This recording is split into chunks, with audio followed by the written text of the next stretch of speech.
Halo teman-teman, apa kabar? Semoga kalian selalu sehat dan tetap semangat belajar.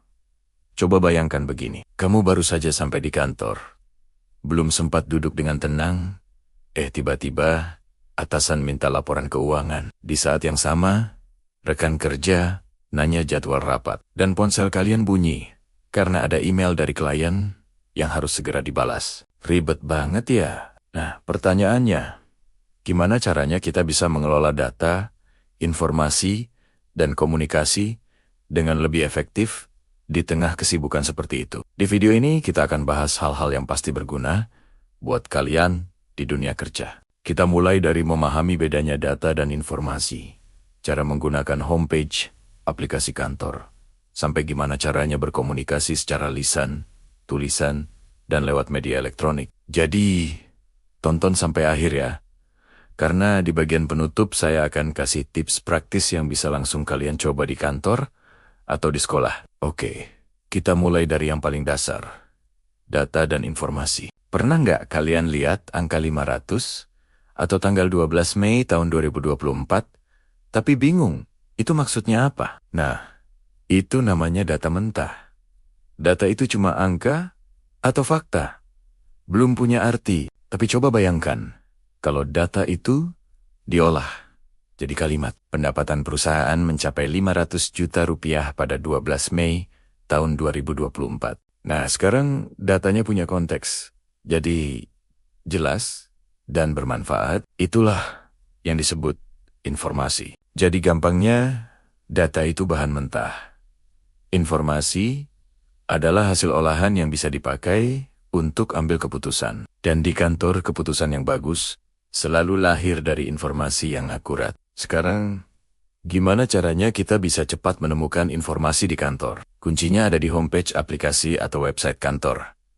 Homepage ini ibarat pintu utama. Dari situ kita bisa mengakses menu penting. Caranya gampang. Buka aplikasinya, cari search bar, lalu ketik kata kunci, misalnya jadwal rapat atau laporan keuangan. Tinggal pilih hasil pencarian yang sesuai. Kalau sering dipakai, langsung simpan di bookmarks, biar lebih cepat. Praktis kan? Kebiasaan kecil ini bikin kita jauh lebih efisien.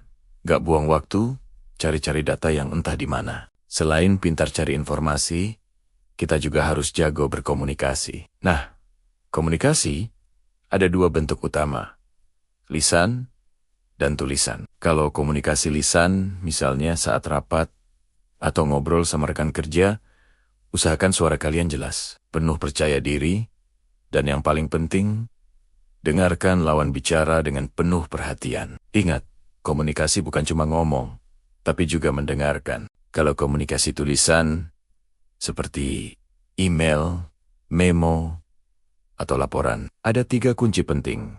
Bahasa sederhana dan jelas, tata bahasa yang benar, dan struktur tulisan yang rapi. Percaya deh, tulisan yang rapi itu bikin pekerjaan lancar dan bikin kita terlihat profesional. Tapi di zaman sekarang, komunikasi nggak cuma lewat tatap muka atau surat. Kita sering banget berkomunikasi lewat media elektronik. Contohnya, email. Kalau kirim email, pastikan subjeknya jelas, bahasanya sopan dan profesional, serta formatnya rapi. Kalau pakai aplikasi chat seperti WhatsApp, Slack, atau Teams, tulislah pesan singkat, padat, dan langsung ke inti. Jangan sampai grup kerja penuh dengan obrolan yang gak nyambung sama pekerjaan. Kalau rapat online lewat Zoom atau Google Meet, cek dulu kamera dan mikrofon kalian. Bicara dengan tempo jelas dan teratur.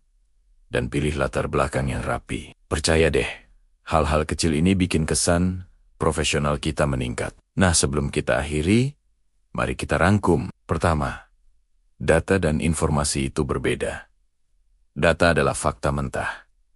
Sedangkan informasi adalah data yang sudah diolah. Kedua, kita bisa menggunakan homepage aplikasi kantor untuk menemukan informasi dengan cepat. Ketiga, komunikasi lisan dan tulisan harus jelas, sopan, dan profesional. Dan terakhir, komunikasi lewat media elektronik, baik email, chat, maupun video conference, harus dilakukan dengan cara yang efektif dan teratur. Kalau kalian menguasai keempat hal ini, percayalah, pekerjaan sehari-hari di kantor akan jauh lebih lancar, lebih efisien, dan tentu saja lebih profesional. Jadi jangan cuma ditonton, tapi langsung praktekkan di aktivitas kalian sehari-hari. Terima kasih sudah menyimak sampai akhir. Sekarang saya mau tahu, peralatan atau aplikasi kantor apa yang paling sering kalian gunakan sehari-hari? Tulis di kolom komentar ya. Jangan lupa klik like kalau video ini bermanfaat, share ke teman-teman kalian, dan subscribe supaya nggak ketinggalan materi pembelajaran berikutnya. Sampai jumpa, dan tetap semangat belajar.